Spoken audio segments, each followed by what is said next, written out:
G'day, I'm Brett from Sveto's Trippin'. My family and I have been travelling around Australia now for 2 years.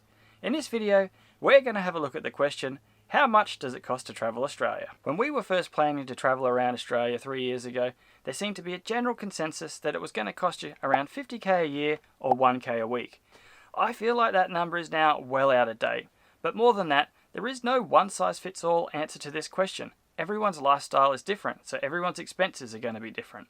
I'm going to share with you how much we've been spending in our 2 years on the road and give you some insights that might help you understand how much it might cost you. So we've been spreadsheeting the hell out of our expenses over the last 2 years on the road.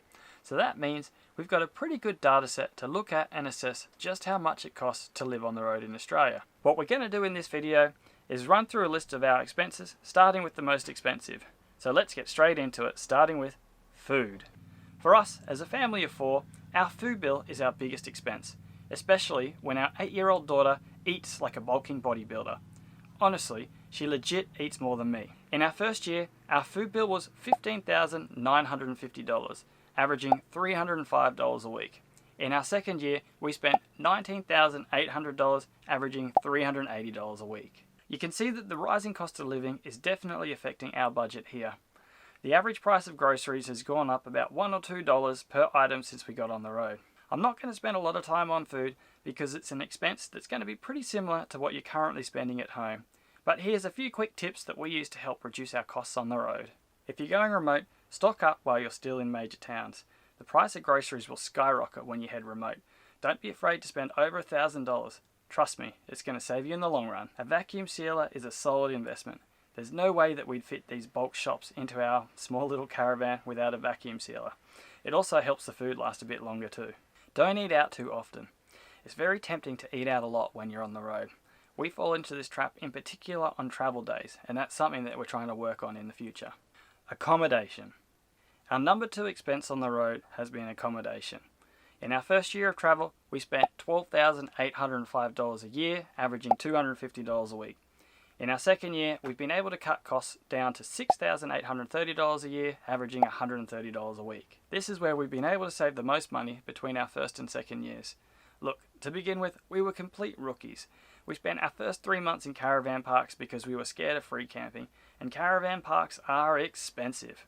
We also spent most of our first year on the Queensland East Coast, and the Queensland East Coast is a notoriously expensive place for accommodation. The location and season will have a massive impact on how much your accommodation costs will be. Many paid campgrounds are going to increase their rates during peak seasons. There are a lot of places out there that are free camping meccas, like inland, along the Murray River, or down in Tasmania. So spending more time in places where there's more free camping is going to help you reduce your accommodation costs. The fact is, accommodation costs aren't getting any cheaper. Since we've been on the road, we've seen places that we previously camped at for free become paid campgrounds. The Eyre Peninsula is a good example of that, and we've seen other places double in price. The York Peninsula is a good example of that. So you should simply prepare for your accommodations to constantly increase while you're on the road. If you've got kids, you can expect your accommodation costs to be higher than if you're a couple. Most caravan parks are going to charge $5 to $10 per child. We've even seen a lot of bush camps are starting to charge if you've got kids. We call it the parent tax, and we bloody hate it. We can't understand how if you're camping off-grid, you're only using a single site and you're not using any additional power or water, why you should have to pay more for your kids. Anyway, in fact, we've actually been charged $15 per child at a bush camp before. Check out this video up here if you want to see how we felt about that experience. The best way to save money on accommodation is to find free and low-cost camps, but these are all going to be off-grid, so you're going to have to be set up for that. We mostly use wiki camps to find our free and low-cost camps. We've done a separate video on that, so you can click the card up here if you'd like to watch that. You should also keep your eye out to see if there's any national parks camping in the area that you're exploring.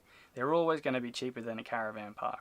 And lastly, sometimes we use hip camps. We found that generally, hip camps was a cheaper option while we were exploring the east coast of Queensland. Bills. Our number 3 expense while travelling Australia is bills. We spent in the first year $10,380, and in our second year we spent $8,300. The things that we put in our bills categories are our ongoing monthly and yearly expenses. Things like boat, car and van regos and insurances. We can highly recommend that you get yourself insured before you get on the road. When we first got on the road, we got ourselves into a little bit of a pickle. We put a hole in the side of the Caravan. But, thanks to our insurance, it ended up being a relatively minor issue. We paid our excess, got the van in to be repaired, and we were back on the road in 3 weeks. The repairer told us that because we were an insurance job, we got priority, and that's why we got back on the road so quickly. In this category, we also include things like income and life insurances, along with phone bills and internet. We've recently just switched over to Starlink, which is a total game changer, but boy is it expensive. We also have an upgraded RACQ roadside assist, which means if we have a breakdown, they'll tow our car and our van. It's a really nice safety net to have. We're glad we haven't had to use it yet, but it's not something that we'd want to be without. Lastly, we've got our subscription services. We've cancelled everything except for Disney Plus, which we've kept for the kids, and we've got a few of my subscription services for editing these videos. We sold our house before we got on the road, but if you haven't sold yours, you might also need to consider mortgage repayments, rates, and real estate agent fees. You can see that we've managed to cut our bills from year 1 to year 2. That's mostly by cancelling our subscription services and allowing our phone plans to expire without upgrading our phones. Other than that, and searching for the cheapest insurance deals that you can get, there's really not a lot you can do about your bills. You simply have to figure out what they're going to cost you and stick them in the spreadsheet so you can work out what it's going to cost you. Maintenance, repairs, upgrades, and consumables. This is our number 4 expense while travelling Australia. In our first year we spent $12,300, working out to $240 a week, and in our second year we spent $6,200, working out to $120 a week. Repairs is one of those things that you can't really prepare for. You never know what's going to go wrong when you're on the road. But what I can tell you is that Australian roads are tough on your gear, so you might as well be prepared for something.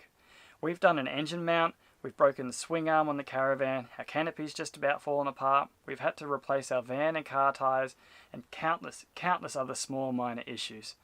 All I can say is you need to prepare for something, because things are going to go wrong while you're out travelling Australia. Most cars should be serviced every 10,000 kilometres. We aim to get ours serviced earlier rather than later, because we're working our car so hard, and it's a hell of a lot cheaper to replace fluids than it is to replace the items those fluids are lubricating.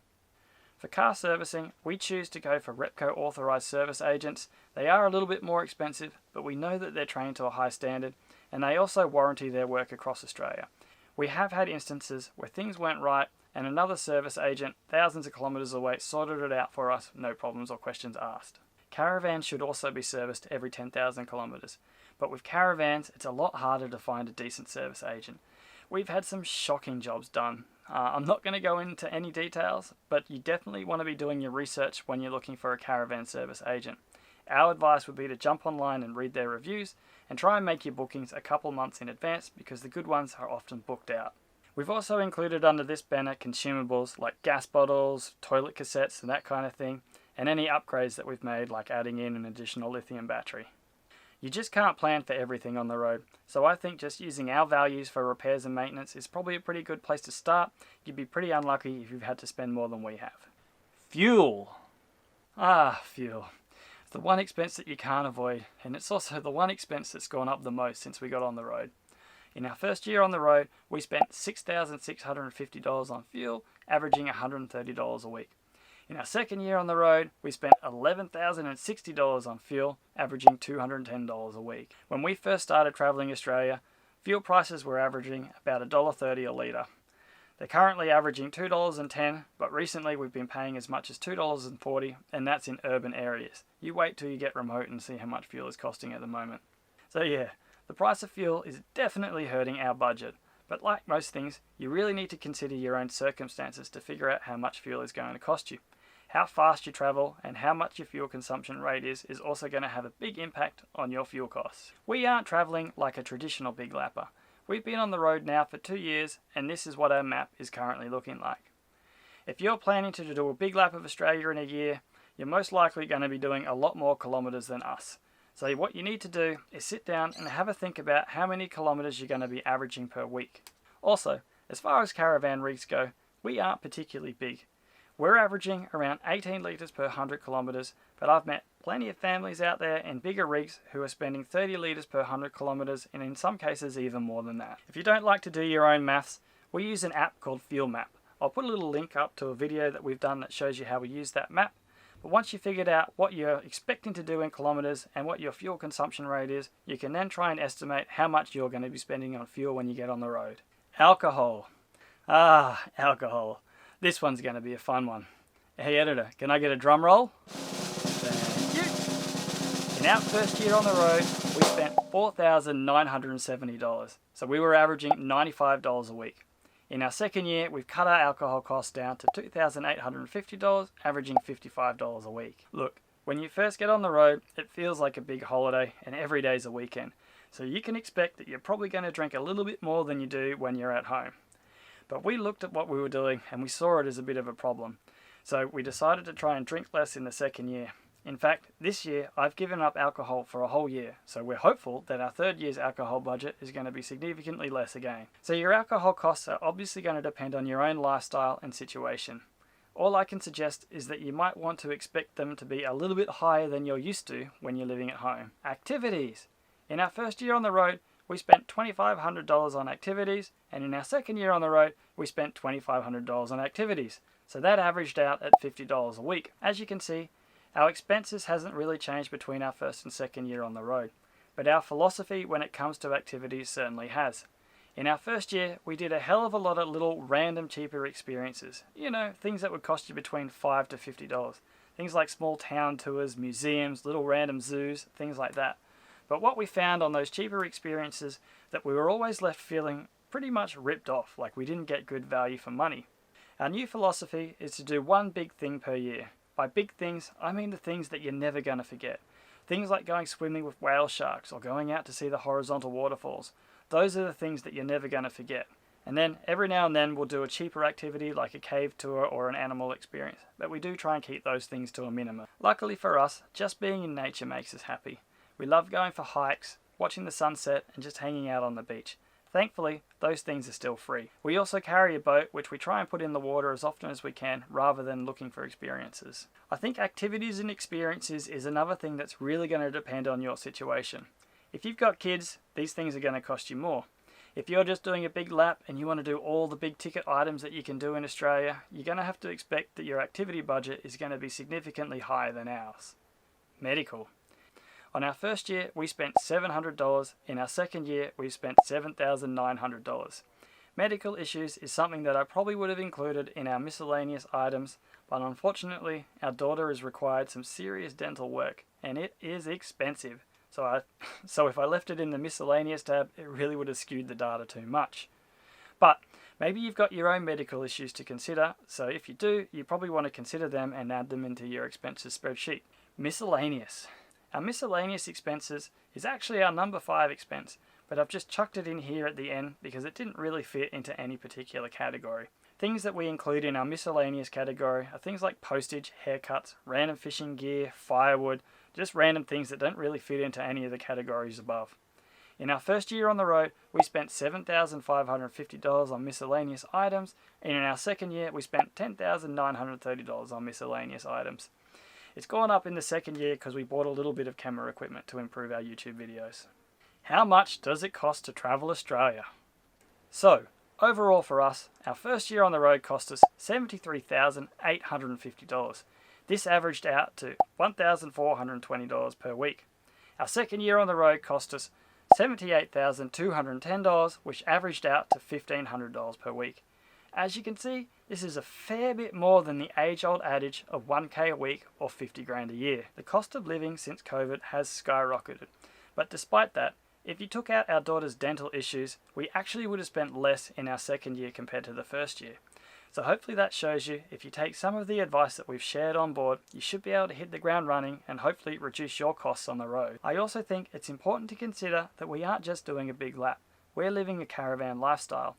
We're also a much smaller rig, we travel a lot more slowly, and we're consciously trying to spend less money on the road. If you're someone that's planning a big lap, you're planning to indulge in a lot of activities, eat out a lot, drink a lot of alcohol, stay in a lot of caravan parks and tow a really big rig, you could easily expect to be spending $100 to $120k a year.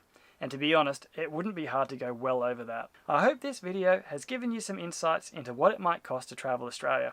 If you enjoyed the video or you got something out of it, please hit that like button. We also put out a weekly vlog sharing our adventures. You might also enjoy watching those, so feel free to go back and check some of those out. Hit the subscribe button. Thanks so much for watching, and we'll see you on the next video.